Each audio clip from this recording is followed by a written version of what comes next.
We just use local Midwest people, and because of that, there was a little bit of miscommunication and stuff like that. So I think when they announced all of a sudden, 10 seconds left, the crowd was kind of like, well, what? I don't know what happened, because they really were wrapped up in it. I mean, I heard several people to this day come to me and say, that didn't feel like 60, that felt like 25 minutes, and I think the crowd kind of felt the same way. And when that was announced 10 seconds left, they're like, you gotta be kidding me, it's already almost over. And I mean, other than that, that's probably the only thing I would pretty much change in that match. Yeah, that's really about it. Just get the countdown at the end, at least 10, 9, 8, 7, all the way down. But there really isn't a damn thing I would change. Everything. That match was a lot more flawless than the first one. And it meant a lot more. There was even though there was no build up, there was more of a backstory, at least to play off of. And I appreciate everybody saying that they love the match, and whether it was truthfully 5 stars or not. Like, I felt it was a good match, and I'm my worst critic, and I know a lot of the Ring of Honor boys are there. I am my worst. I'm your worst critic, but I don't know. I love that match. It felt special. We probably even talked about it in the middle of the match, like how awesome it felt. That it just felt like there was an electricity in the air. Yeah, I mean, it had like an asked me, so what do you think? I said, it's going pretty damn good. Yeah, and like I said, we just knew, and like that confidence when you're in the ring gives you an extra edge. You're not worried about, did they like this, or you're not letting the fans dictate the pace. You're just telling your story. And we got the chance to do that. And one of my favorite things to go back and do is actually watch the matches, but I don't watch the match, I watch the people in the audience. Because there's always some hilarious people, the first false finish we did, and it wasn't actually a false finish, but it was like the first 2 minutes of the match, I got them in a schoolboy. Yeah. These 3 people jump out of their seat, and they're count 1, 2, oh, and they're, their body language and the looks on their face, and you always got the 2 guys that are sitting next to each other, and they're shoving each other, and they're high-fiving and having fun, and like that honestly, I mean, when I go back and watch those matches too, like literally the first time we went back and watched the match, we watched nothing we did in the ring. We were watching, like, it'd be like, oh, look at those guys, look at this, oh shit, look at that chick, and just like we watched the crowd reactions, and that's kind of like the fun part, and just seeing people at the shows watching matches, like having a blast, having a good time. And I mean, obviously that is, I mean, when it gets right down to it, that's the goal. It's entertaining the people and giving the fans a good show and showing them a good time and making them want to see in the future. And it's just like when we go through now, I mean, honestly, what happened in the ring happened in the ring. I mean, we did it, so it's kind of silly to watch it. But when we see what happens with the fans, that's pretty much when we watch tapes, like what we're really looking at. It's a good way to learn what works and what doesn't. Yeah, too, for sure. Based on how they react. What gets a reaction? What was your reaction to getting 5 stars in the Observer? I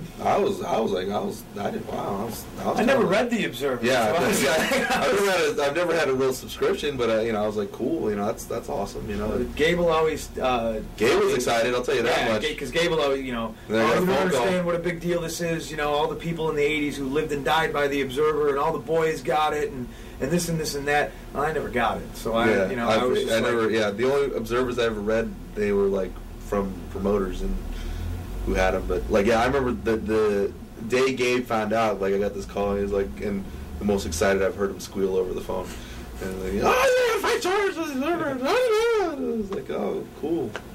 When it really sunk in for me, like, I guess what a big deal it was is when I found out what, like, the last match that got 5 stars was in the States.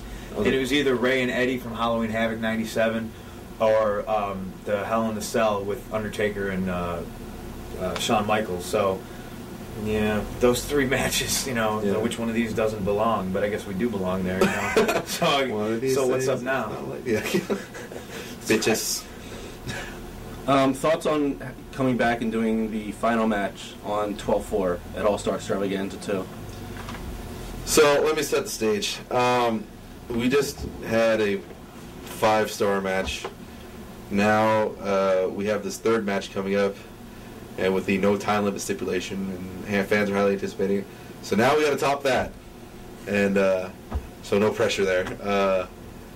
But I mean, going into that, I think we're a lot more confident. I mean, at that point, we just kind of knew that this was whatever incarnation the 3rd match came out of. We knew it was going to be pretty good.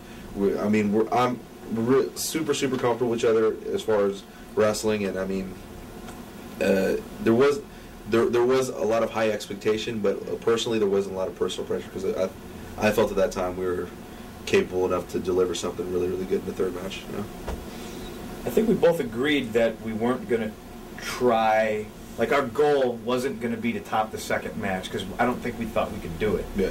I think our goal was just to tell the original story that we had in mind from the first match, and just focus on that. I was a little bit worried about the crowd reaction because, you know, New Jersey loves me. They love me in Jersey. And so I thought that might kind of hinder it. But the more I thought about it and the closer the date came, like, I realized it'd probably help us because I think a lot of people thought that I was going to be the one that was going to dethrone Joe. And the no time limit stipulation was my little genius idea to, because everyone knows, even if it went 61 minutes, like, my thing was, I can't beat Joe in the 60 minutes, but I know I can beat him in, 70 minutes or just something ridiculous like that. So everybody's expecting this ultra long match, and the idea from the onset was to not give it to him. I mean, we went 31 minutes, and I think we wanted to go 20. Yeah. We just wanted to fucking go just nuts. Just as soon as that bell rang, just, we're in it, and that was it. Mm-hmm. And, a big part of the story was obviously the blood. Once you start bleeding, you can't go 100%. You can't, I didn't have that lasting, that staying power. Steamboat. And that's not just in wrestling. Yeah, no. Steamboat helped us out a lot. I'll give credit where credit is due. Steamboat came up with the false with Joe's feet on the ropes, which we both Steamboat was telling us, and this is exactly what we did. We're like, okay, thank you, sir, thank you. And then Steamboat walked away, and I went, what the fuck? You can't do that. That's you wouldn't do that. That's a stupid idea. And then we both peeled off, maybe got our gear on, whatever, did up our boots, and we both came back and went, that is the coolest fucking idea. We both thought about it. How rad is that? That this is the whole kind of finishing sequence from the choke on. Steamboat had a ton of input in because we were working out the match in the back, and honestly, we sat there and we didn't really have a conclusion kind of set out in our head what we wanted to do, and so there's Ricky Steamboat. So I remember he was walking over. He kind of walked over, and I think we were talking out stuff, and he goes. And he was listening to some of the stuff towards the end of the match, and he goes, how about this? And he kind of came up with a scenario with Punk and the choke, and him not, where his hand goes down but it doesn't touch the mat, and the referee calling, then he does the restart. And then he came up with the whole thing where, I kept holding on to the choke, and I kept grabbing it back, and I kept grabbing it back. And he, even up to the point where, we were looking for storytelling elements to kind of get over the fact that, I really wanted to retain the belts at all costs. And he asked me, he goes, he's like, kind of privately, and he asked this to me earlier in the night before we even started talking. He goes, have you ever been like a heel in this Fed or kind of chat? I'm like, not really, I wasn't really like a heel in the sense that I did. He's like, you never cheated to win or anything? I'm not. And he goes, so fans don't really see you doing that. And I go, I guess not. I never really fleshed out my character to that point. And so then he came up and he had this idea. He's like, so then he goes, finally, here comes Punk. He's a house of fire.